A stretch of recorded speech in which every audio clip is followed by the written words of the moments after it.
Тукайны мин башта бүтән күңел белән кабул итеп, аңлап бетерә алмадым. Башлангыч мәктәптә укыганда, соңрак та бераз мин аны укыдым, кат-кат укыдым, әмма ләкин Тукайның тирәнлеген, аның уй тирәнлеген, фикерләү масштабларын аңлар өчен әле минем әзерлегем җитеп бетмәгән булгандыр. Мин яшьрәк вакытта күбрәк Такташка гашык идем, Хәсән Туфанга гашык идем, Фатих Кәримгә гашык идем. Һәм менә тора-бара, менә шушы әлегә мин атаган шагыйрьләрне укый, мин әкренләп Тукайга килдем. Һәм бер мең генә түгел, бик күп кешеләр шулай Тукайга килә торганнардыр. Һәм кеше шулай гомере буе Тукайга килергә тиештер дип саныйм мин.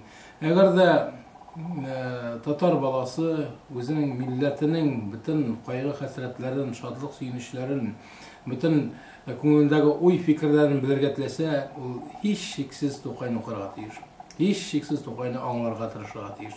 Чөнки Тукай ул татар милләтенең менә бер йодрыкка туплап кысып прессланган бер заты шикелле. Тукайда татарга хас бөтен сыйфатлар да бар. Анда кайгы-хәсрәт та бар, анда трагизм да бар, анда алга омтылыш та бар, анда зур хыяллар да бар. Гомумән Тукайны әйткәнемчә аңлар өчен бик зур хәзерлек кирәк. Тукай әйтерсең ул әллә кайчан бездән алга юлга чыккан да, бездән алга киткән һәм без бүген көндә аның артыннан ияреп барабыз шикелле. Тукай минем өчен шагыйрь генә түгел. Ул үзе әйтеп куйган бит. Мин куеп куйган шагыйрь генә түгел, мин сәясәтче дә, мин җәмәгать эшлеклесе дә дип, минем күз күпне күрә, колак күп ишетә дип.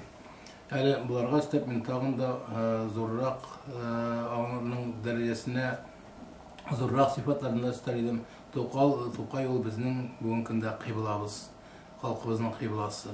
Әгәр дә без халкыбызның киләчәген якты итеп, матур итеп күзалларга тырышабыз икән, без әйткәнемчә Тукай хыялланган хыялларны тормышка ашыра барырга тиешбез.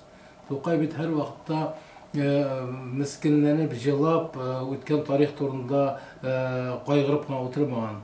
Тукай үзебезнең халкыбызның, татар халкының хакын да даулаган. Һәм без бүген көндә дә менә без язучы булсын, депутат булсын, җәмәгать эшлеклесе булсын, нәкъ менә Тукай моннан 100 ел элек үзе алдына, халкыбыз алдына куйган бурычларны тормышка ашырга, тырышырга тиешбез. Тукайның иҗаты инде ул аның иге чиге юк. Ул балалар өчен дә бик шагыйрь. Ул юмор хисе белән җенләнгән, юморга гашык булган кешеләр өчен дә анда ризыкта була. Анда драматизм да бар, анда проза да бар, анда публицистика да бар.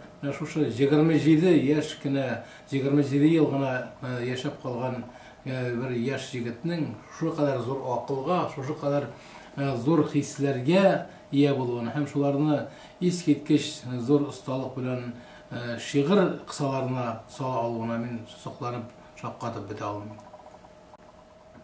Чит илләргә чыккач мин гадәттә татар эзлим. Америкада булсын, Канадада булсын, Япониядә булсын, Кореяда, Испаниядә, мин бөтен җирдә татар эзлим һәм татарны тапмыйча, татар кешесен тапмыйча тынычлана алмыйм. Һәм шунысы бик кызык. Татарның өенә барып кергәч, иң беренче чиратта мин чит илләрдәге татарның өенә барып кергәндә, иң түрдә Тукай портретын күрәм. Мин моңа шаккаттым. Әйтәм, ничек була икән бу? Безнең бит язучыларыбыз да, бик шәхесләребез дә бик күп. Буларның өендә иң түрдә, иң дәрәҗәле, иң мәртәбәле урында Тукай портреты. Һәм һәрбер йортта диярлек Тукай шигырьләре бар, Тукай сүзләрен язган җырлар бар. Мин монда бик бер олы мәгънә күрдем. Димәк, татар халкы бүген көндә Тукай белән яши. Бигрәк тә читтәге татарлар, татарны сагынган, татарлык хисе күңелләрендә сүнмәгән татарлар Тукай белән яши. Димәк, алар Тукайны үткән заман шагыйрь итеп түгел, Тукайны алар киләчәк заман шагыйрь итеп, безнең киләчәгебез итеп күрә. Әгәр дә инде читтәге татарлар шулай уйлый икән, безгә дә моннан үрнәк алырга кирәктер. Безнең дә һәрбер безнең йортлары бар, өйләре бар, торган фатирлары бар, һәм безнең шулай йортыбызның, иебезнең иң түрендә әгәр дә Тукай сурәте торса, Тукай портреты торса, һәм безнең китап киштәләребездә иң түрдә Тукай томнары төзелеп торса, минемчә ул бик тә дөрес булыр иде.